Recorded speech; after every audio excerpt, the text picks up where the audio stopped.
Hi, salamat. Nakadating din kami dito sa SeaWorld. Talaga namang napakapagod at tayo ay inabot pa ng ulan. Patigil-tigil po tayo bago tayo makarating dito at talaga namang hindi maganda ang panahon ngayong araw na ito.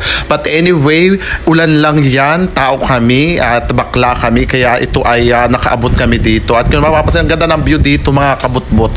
Pumunta po kayo dito at talaga namang hataw ang view. Talaga namang kayo ay marirelax, ma-unwind ang inyong mga sarili. At kami ay ako'y nag-video habang inaantay namin yung photographer or videographer at syempre yung aming kapunpo natin yung magadibu.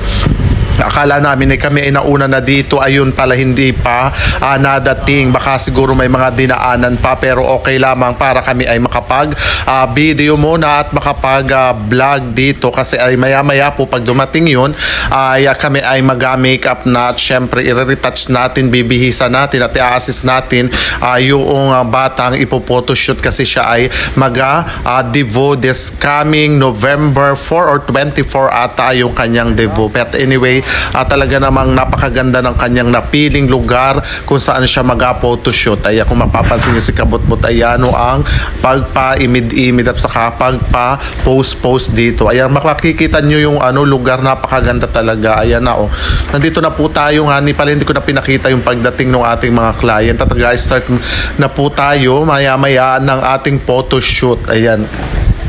Talaga namang kung makikita ninyo yung lugar, siguro naman po ay kayo ay nakapunta na dito, lalo kita yung mga taga Marinduque at talaga namang ito inadayo ng mga taga iba't ibang lugar, hindi lamang dito sa ating probinsya at inadayo ng mga taga iba't ibang lugar dito sa Pilipinas. At ayan nakikita ninyo mga kabutbot, talaga namang tayo ay nagpauli-uli muna, may lakad muna tayo papunta dun sa unahan at check natin kung gaano talaga kaganda yan. Ang bilis talaga laang ng mga nung nag-drive kaya ganyan ay ba yan naman ay nadali-dali namin ang pag-video at gawa nga po na nagkaulan na ulan, natigil, nainit.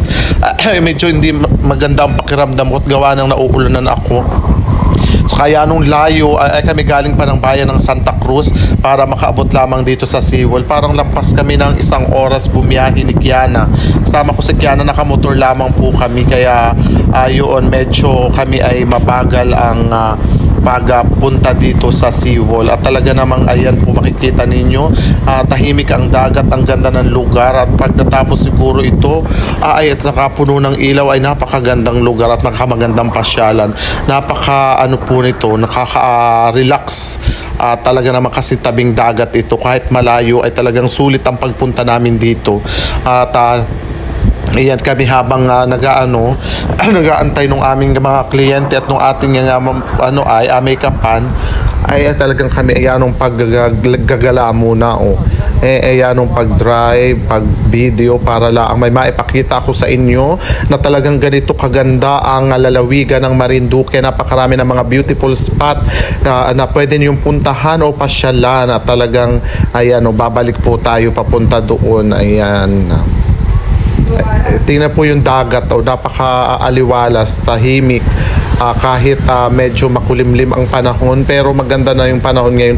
Sana wag umulan mamaya pag nag-pictorial na kami at talaga namang ay maaagnas ang make-up at saka kami ay para baka hindi matuloy ay nandito na kami sa inagaong ayan na po, ayan guys, andito na po tayo at nag-start na po kami ng pag-photoshoot. Yung mapapansin na busy na kaming lahat.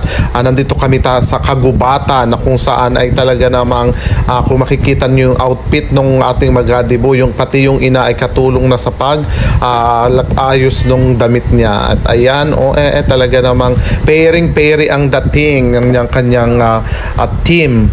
Ayan, ito po, napakaganda ng lugar talaga. Nakakawala ng stress. Ayan, at bumalik kami dito sa may na talaga ay dito sa taas sa may dampulan na. At ayan yun, siya po ay nakapagpalit na ng damit.